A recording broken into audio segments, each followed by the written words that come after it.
diskusi, yaitu diskusi mata kuliah perkembangan peserta didik dengan materi masalah-masalah yang terjadi di perkembangan peserta didik. Baik, yang pertama masalah yang sering terjadi itu bisa dijelaskan sama Astri? Ya Kak, mungkin dari saya itu masalah-masalah yang biasa terjadi pada perkembangan peserta didik itu ada malasnya mencari sumber belajar Kak. Karena ini biasa siswa kayak hanya mengandalkan materi dari guru saja, dari tidak mencari materi secara mandiri Kak. Karena kalau misalnya kita akan ke industri, pasti kita mempunyai kemampuan untuk beradaptasi di dunia kerja. Kita atau ini kurangnya keterampilan memecahkan masalah kalau kita malas mencari sumber belajar Kak. Karena dunia kerja tidak hanya membutuhkan orang yang tahu saja Kak, tapi orang yang mau berusaha. Nah kalau misalnya malas mencari malas mencari sumber belajar, pasti dari dulu juga pasti kayak Kak, tidak bisa untuk memecahkan masalah. Kalau misalnya kayak disuruh untuk mendiagnosa Kak, karena kan di situ pasti harus dicari dulu apa yang masalah-masalah apa yang terjadi pada komponen mesin yang misalnya mau dikerjakan. Kemudian juga dampaknya dari malas mencari sumber belajar itu ada rendahnya motivasi dan inisiatif. Kalau misalnya siswa malas untuk mencari sumber belajar, pasti motivasinya juga tidak ada, inisiatifnya tidak ada untuk belajar. Karena kalau lulusan yang memiliki inisiatif tinggi akan mencari tahu tentang industri yang terbaru. Dan juga dampaknya dari malas belajar itu kurangnya keterampilan menyelesaikan masalah, bisa juga kesenjangan pengetahuan. Nah, seperti saya kemarin dari sekolah saya, karena malas untuk mencari sumber belajar, saya hanya mengharapkan materi pelajaran hanya dari guru-guru, tidak pernah untuk mencari dari sumber lain, begitu kan dari saya. Dan ini juga banyak sekali dampak negatifnya Kak. Yang mungkin saja. Intinya itu siswanya kurang minat, hanya mengandalkan pikirannya, sistem emosinya itu dia hanya pikirannya cuma main, tidak mau memikirkan sesuatu hal yang baru, dan kurangnya aktivitas baik di lingkungan sekolahnya. Ya, mungkin begitu. Dan saudara bisa dijelaskan? Kalau saya juga mungkin dari kedisiplinan dan dari tertib dari siswa dan gurunya. Biasanya kan kalau di saya sekolah kan dulu itu kalau saya masuk ke kelas datang tepat waktu itu tidak apa-apa, tapi giliran gurunya datang terlambat, kenapa tidak ada yang marah gitu. Giliran siswanya terlambat dimarah-marahin lah. Mungkin di situ juga kan tertekan juga ini siswa kayak, kenapa giliran saya kayak terlambat kan dimarah-marahin, dan gurunya kalau terlambat kan tidak dimarahi juga.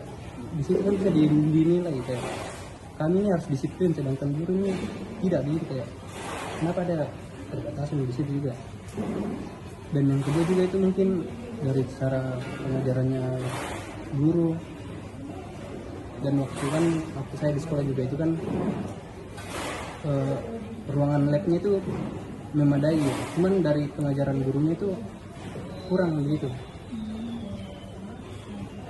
Kayak contohnya itu di dalam ruangan lab itu semua mesin dan alat transmisi itu ada, tapi caranya guru menjelaskan ke siswa itu kayak tidak mengerti gitu, kayak tidak bisa menjelaskan guru ke siswanya. kualitas pelajar kualitas pengajar yang kurang gitu Bang. Tapi giliran di ruangan lab siswa ini tahu tanpa diajak tanpa mengajar begitu, langsung dia tahu begitu.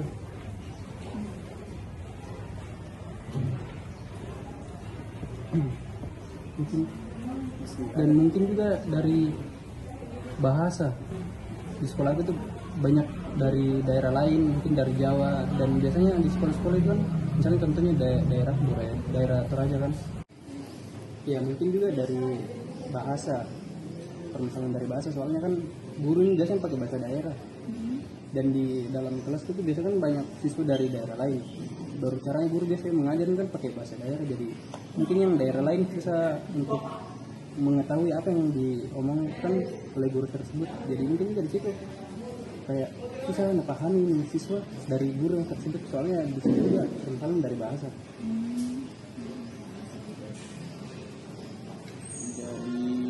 Gurunya itu tidak mempelajari latar belakang semua siswa, dia langsung menyamaratakan semua siswa-siswa yang ada di dalam. Ya benar.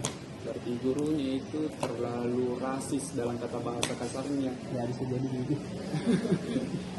Baik, siapa tahu ada Astrid mau tambahan.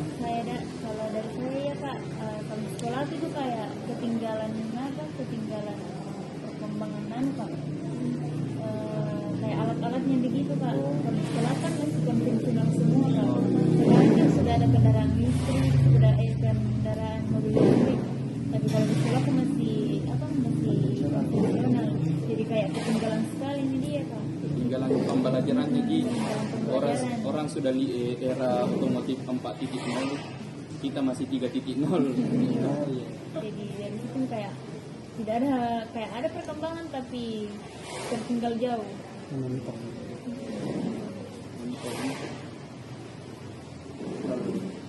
Tentang menjelaskan. Kalau saya juga dari permasalahan emosi Pak. Mungkin yang pertama itu mungkin dari terhadap pembelajarannya, misal dari kesulitan konsentrasi begitu, sama nilainya menurun. Dan juga biasa itu mahasiswa itu peserta didik itu sering bolos dan malas dia praktek gitu. Dia cuman masuk ke kuliah bisa saja, tapi tidak ada niat untuk belajar atau praktek. Yang penting datang untuk hadir gitu. Hadiran di dia, begitu Mbak. Dan juga mungkin dari terhadap hubungan sosialnya, seperti mudah konflik dengan teman, guru, bahkan keluarganya juga. Gitu. Dan juga terhadap dari kesehatan mental, yang seperti stres, cemas berlebihan, dan bisa berkembang ke depresi ringan gitu. Selanjutnya itu mungkin dari terhadap masa depannya juga, mungkin dari kurang percaya diri saat menghadapi dunia kerja atau saat wawancara. Biasanya kan kalau peserta didik itu biasa kalau presentasi itu atau wawancara itu kurang yakin dengan dirinya sendiri. Jadi dia mungkin anggap sepele begitu. Jadi dia kurang belajar dia. Jadi kenapa dia tidak pede dirinya sendiri. Gitu. Dan juga mungkin dari masalah penyesuaian dirinya juga dari sekolah. Mungkin dari kesulitan mengikuti aturan, tidak baca di kelas, sering bentrok dengan gurunya juga. Dan biasanya juga dalam pergaulannya juga dilihat, misalnya dari mungkin sulit punya teman, jarang berasa sama teman-temannya, mungkin kenal sama temannya, ini biasanya sendiri gitu.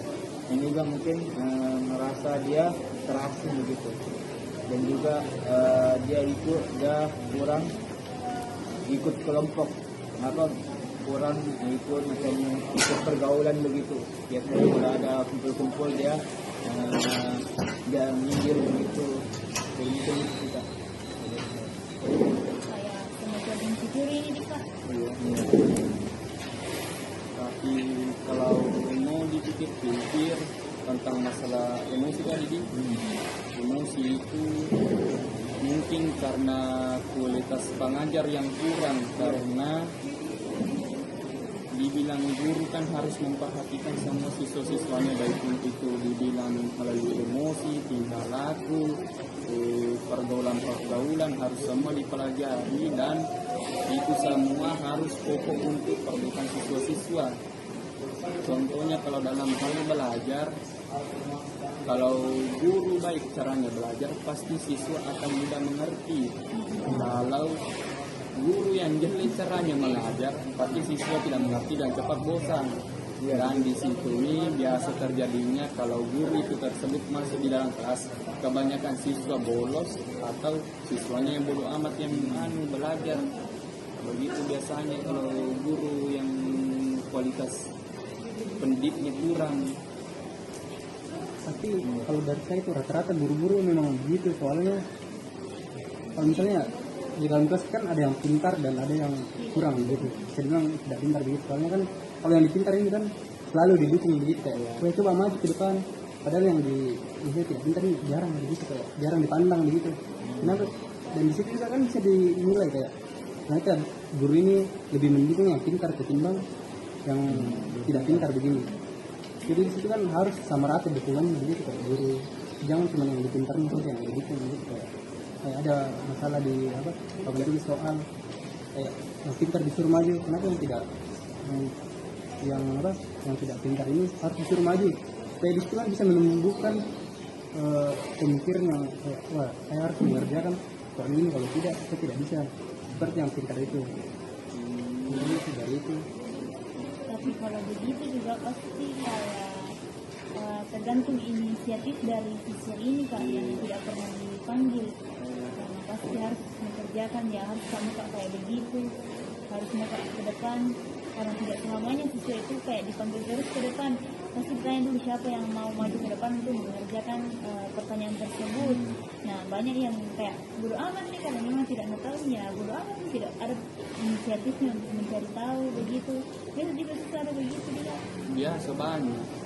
Siswa-siswa biasa begituan yang kayak dipilih-pilih. Biasa itu yang jarang dipilih itu yang kurang percaya diri. Misalkan dia ditunjuk untuk naik, dia yang tunjuk lagi temannya, kamu yang naik, jangan saya, tidak begitu. Iya betul. Ya biasa begitu. Biasa begitu karena Percaya diri. bukan kurang kepercayaan diri. Misalnya kayak gini, kalau di dalam kelas kan, misalnya kalau nanti minggu depan maju, pasti otomatis kita akan belajar kan kayak, nanti saya minggu depan ini harus maju, berarti harus kita tahu dulu ini materi dan kerjakan soal minggu depan. Kalau tidak bisa begitu tuh siswa, dia kan tidak tahu. Kayak misalnya yang pintar jangan maju, berarti saya yang tidak pintar, saya nggak mau maju, ada di teman yang pintar, nanti kita tunjuk. Contohnya kayak misalnya, tahu nanti siswa ini harus paham ini materi baru maju di depan. Pasti kayak kerjakan, aduh harus tahu materi ini baru kerjaan soalnya. Kalau tidak dikasih begitu, siswa tidak akan pintar dia, pasti akan di situ terus, tidak akan ada perkembangan. Kayak misalnya harus dikasih pressure ini, dorongan untuk dia bisa begitu. Kalau tidak dikasih begitu, tidak akan bisa, siswanya akan tidak berkembang. Kalau masalah yang begituan toh bisa kan guru saling pahami siswa. Dibilang kalau memang siswanya ini kurang mampu, ya kau ajari terus menerus, kau asah terus menerus. Karena tidak selamanya itu, tidak ada itu orang bodoh, cuman malas. Ya, kebanyakan Malas gitu orang biasa begituan. Jadi tugasnya guru itu memperhatikan semua siswanya, jangan saling tunjuk-tunjuk juga, misalnya tunjuk-tunjuk itu. Jangan yang hanya pintar kau saja yang tapi ajari juga yang yang agak di bawah pintar. Dari kalau bahasa kasarnya bodoh. Dan yang kedua juga mungkin itu dari minat siswanya, dari kayak misalnya di sekolah itu kan banyak jurusan, kan kayak harus masuk di sekolah ini pakai jalur ini, dan di situ kan bisa juga dilihat bisa keterima di sekolah ini jurusan apa begitu nantinya, kayak misalnya diterima jurusan pertama dari kedua, di situ kan ada dua jurusan. misalnya kita tidak diterima jurusan pertama dan kedua ini kayak jurusan tidak diminati begitu, kayak jurusan PKJ tidak diminati kan, berarti kita masuk di sekolah ini dengan jurusan terpaksa begitu, kayak terpaksa juga masuk di sekolah ini kayak tidak ada minat itu juga termasuk permasalahannya, masalah jurusan juga tidak minat, terpaksa belajar. Siapa tahu perlu tambahkan? Kalau saya kemarin kan saya masuk di SMK itu pilih jurusan dua jurusan. Yang pertama itu kan saya mau masuk di komputer, tapi saya pilihan kedua saya itu kendaraan ringan. Jadi saya lulus di kendaraan ringan. Nah dari situ kayak masa saya masuk di PKL. So, kayak kalau pergi ke di teman-teman cuma selalu nggak bilang ini masa perempuan masuk PKL, masa perempuan dan di otomotif begitu. Kayak itu kayak insecure kak, tapi pas mulai belajar kayak seiring berjalannya waktu ada dorongan dari guru-guru. Jadi dari situ nih kayak kalau misalnya ada motivasi dari luar yang kita terima, kayak ada juga kayak semangat juga untuk melanjutkan jurusanku. Terus kayak kalau misalnya keluar kak lagi, ya pasti nanya kak lagi orang, jurusan apa kok? Pasti bilang otomotif. Langsung bilang orang masa otomotif ambil ini ambil itu, masa mau kotor-kotor di bawah mobil. Jadi kayak di situ kayak langsung turun gitu. Daun kiri.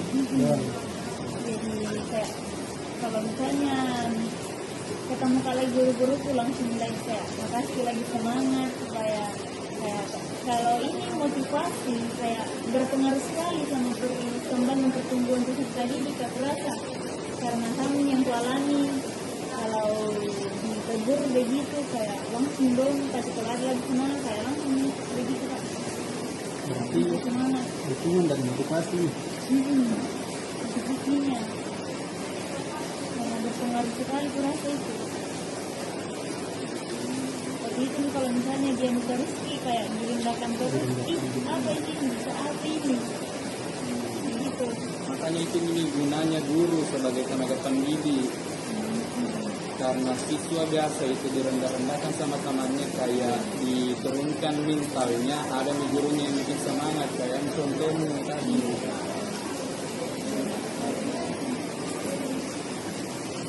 Oke, kayaknya diskusi kita ini kita selesaikan dulu.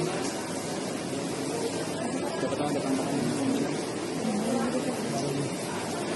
Baik, terima kasih atas perhatiannya. Jika ada salah, mohon dimaafkan.